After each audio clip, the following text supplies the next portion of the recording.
नमस्कार बच्चों, इस YouTube चैनल पर राजेश सर आपका स्वागत करते हैं। आज हम पढ़ेंगे नाइट्रोजन चक्र के बारे में।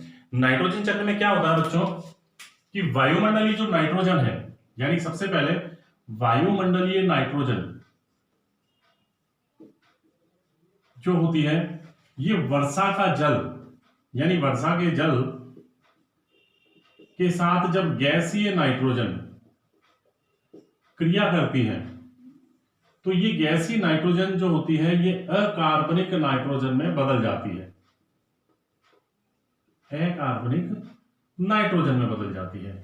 ये अकार्बनिक नाइट्रोजन जो होती है बच्चों, ये अकार्बनिक नाइट्रोजन फिर क्या होती है, कार्बनिक नाइट्रोजन में बदलती है। यानी कैसे बदलती है, कुछ तो जो इसके कार्बनिक पदार्थ होते हैं, कार्बनिक पदार्थ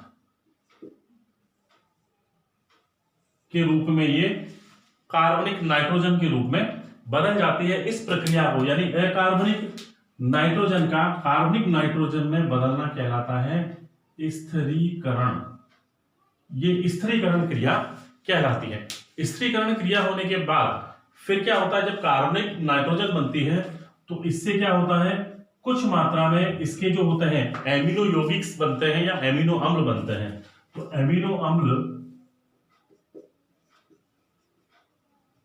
अथवा अमीनो यौगिक में ये बदल जाती है। एमिनो यौगिक अपन कह सकते हैं RNH2 में बदल जाती है। तो कार्बनिक नाइट्रोजन का एमिनो यौगिक या एमिनो अम्ल में जो बदलना होता है वो कहलाता है अमीनीकरण। इस प्रोसेस को अपन कहते हैं अमीनीकरण। ठीक है बच्चों।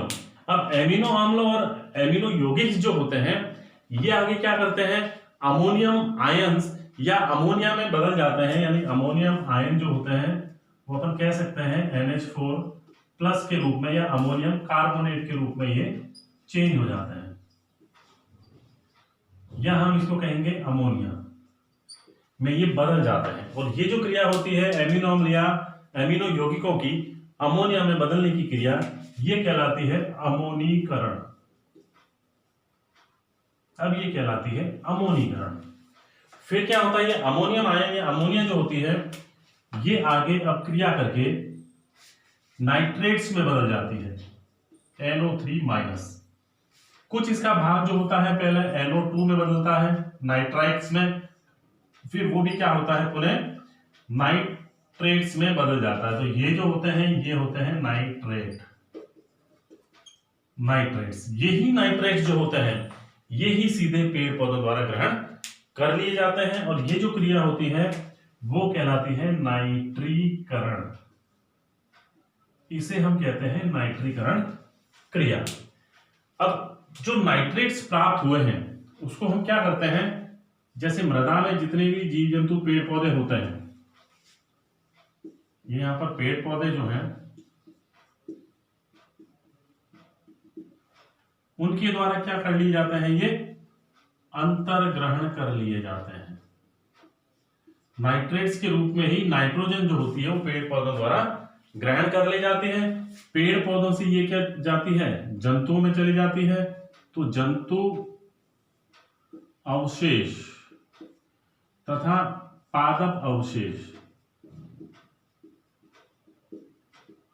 ये जब मृत होते हैं तो कहां चले जाते हैं, वापस कार्बनिक पदार्थ में बदल जाते हैं। नाइट्रोजन पुनः कार्बनिक नाइट्रोजन में बदल जाती है।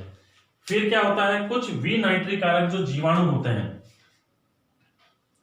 विनाइट्रीकारक जीवाणु जो होते हैं इसे क्या करते हैं, नाइट्रोजन के ऑक्साइड में बदल देते हैं। इसको हम कहते हैं नाइट्रस ऑक्साइड। यानी ये विनाइट्रीकरण की क्रिया हो जाती है और इसको हम कहते हैं विनाइट्रीकरण।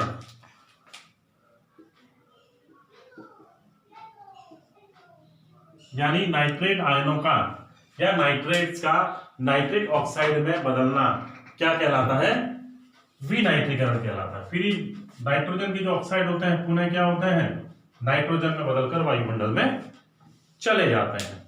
इसके अलावा क्या होता है बच्चों, इसमें नाइट्रोजन स्थिरीकरण की एक क्रिया और होती है।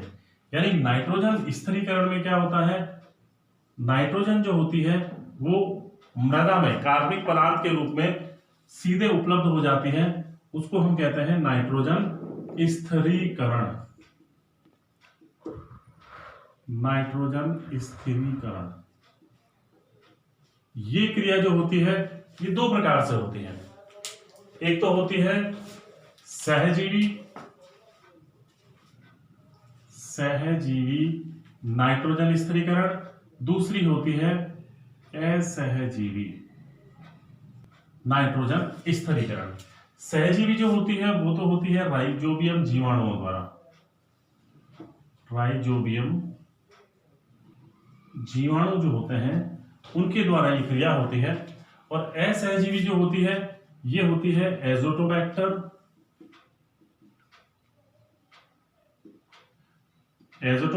तथा क्लोस्ट्रीडियम।